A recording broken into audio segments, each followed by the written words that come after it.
Hello, everyone. My name is J.R. Myers, and today we're going to be going over our curriculum field-based project. So, what is the goal of this curriculum? What is our intent? The purpose of our change initiative is to increase the student academic and success rate through common planning time, as well as data meetings that help identify and assess students who lack college and career credentials. The change also focuses on improvement in CCR through collaborative talks as well as sufficient and appropriate steps needed to improve instruction, which will hopefully increase percentages of high school graduation among seniors. So as far as documentation of needs, from the class of 2023, the goal for each senior is to be college career ready. FHS fell just short of that. So I believe a new curriculum improvement plan would help to get our goal up to 100%.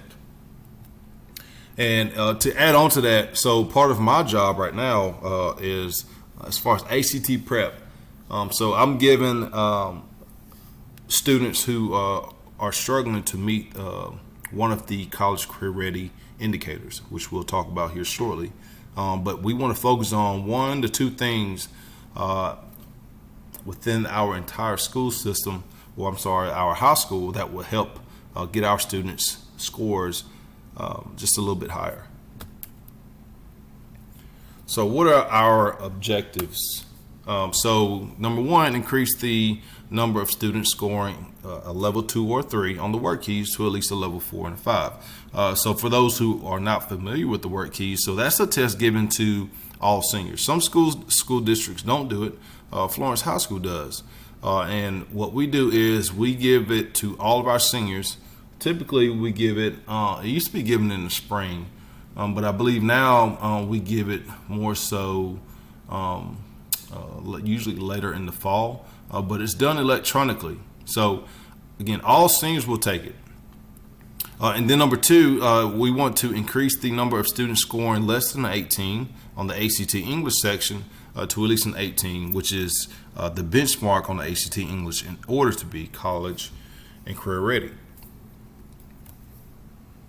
So what are some strategies? So number 1, we want to identify upcoming seniors, juniors going into their senior year who are in need of meeting one of the required indicators for CCR. So of course, when they're juniors, they take the ACT. All right. So the people responsible for assisting us with that include our administrators, instructional leaders, and guidance counselors. Our counselors usually let us know by the time they get into their senior year who has not met one of the required indicators needed by the state of Alabama. Number 2, teachers will implement a plan and reflect on ACT and work keys questions in their weekly lesson plans. All right, so we want to do this at the beginning of class, and we'll talk about it in just a minute. Actually, it's my number 3 strategy. But we want to utilize daily bell ringers at the beginning of class that will focus on becoming familiar with ACT and work keys. So, if you're in math class, you take maybe your first 5 minutes of class and go over a question related to ACT. If you're in history class, maybe you go over 1 or 2 questions from an ACT reading passage, and so on. English can do the same thing as well as science. So we want to utilize daily bell ringers at the beginning of class.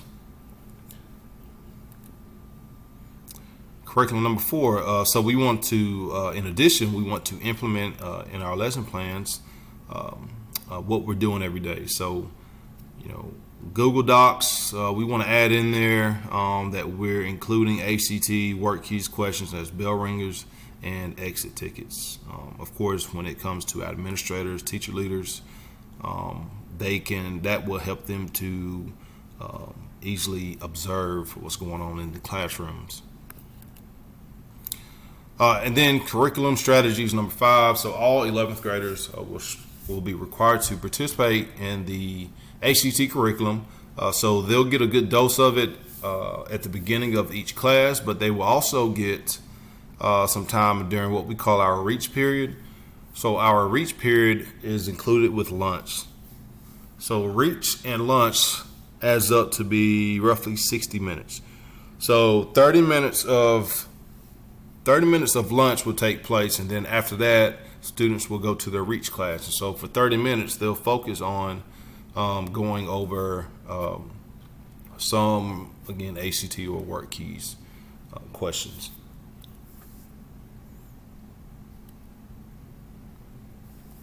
So what are the indicators needed prior to graduation? All right, so as you can see here, you have benchmark on the ACT entrance exam, qualifying score 3 or higher on the AP exam, qualifying 4 or higher on the International Baccalaureate exam, earning a college credit while in high school, a silver or gold, which is basically a level 4 or a level 5 on the Work Keys, completing an in-school youth apprenticeship, earning a career tech credential, being accepted into a branch of the military, as well as attaining a career and technical education completer status. So by the time, and again, part of my job is I get mostly 11th and 12th grade, those who have not credentialed on the ACT, but usually by the time students get to 11th grade, we have a good idea of those who are in desperate need of meeting one of those required indicators. The pre-ACT is a good evaluation tool. This test is given to all 10th graders. It's basically a shorter version of the ACT. So we're able to take the information from the pre-ACT and be able to analyze and see, all right, this student really struggled on the pre-ACT. We need to get them in some kind of more ACT prep, or get them more additional assistance, so to the point where it's not too late by the time they're seniors, struggling to get there or meet college career readiness standards. All right, so there are 2 websites that I do want to show you all that I think we would like for each of our teachers to utilize in their classroom. So one is what's called March to Success. So if you were to click on that, it'll take you to here, and you can create an account, and then you can also put your students into mini classrooms, and you can basically assign them different modules.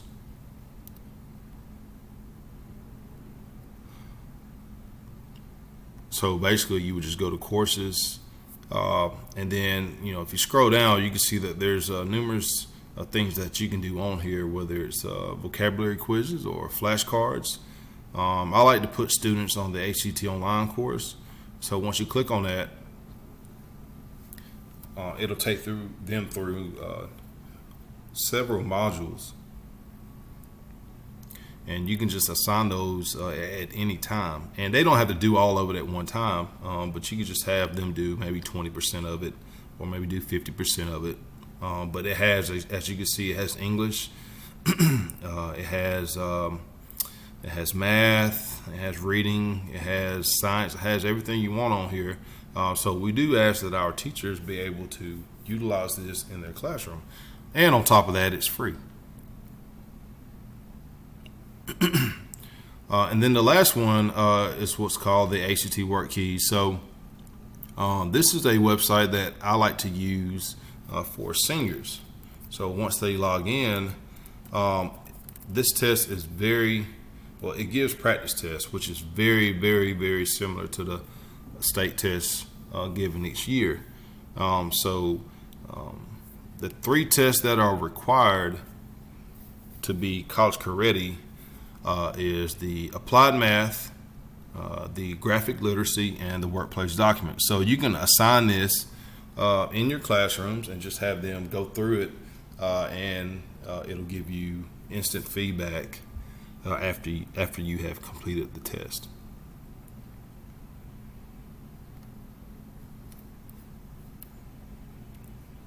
So as a reflection, I believe this plan would work. I think it's valid. I think it's reliable. I think it will help to increase student scores, more particularly in English.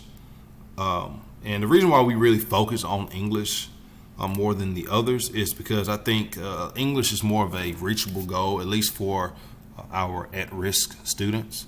We have students who, let's just be honest, it's going to be tough for them to be able to score at least a 25 on those tests. But the English section is a little bit more attainable. I've seen a lot of students reach an 18. But compared to the reading, the math, and science, which you got to score at least a 22 and a 23, that could be a little bit more challenging for our students. So, like I said, I do believe that this plan will help students succeed in a traditional classroom because many items on both the HT and work keys are taught in the classroom and in the real world.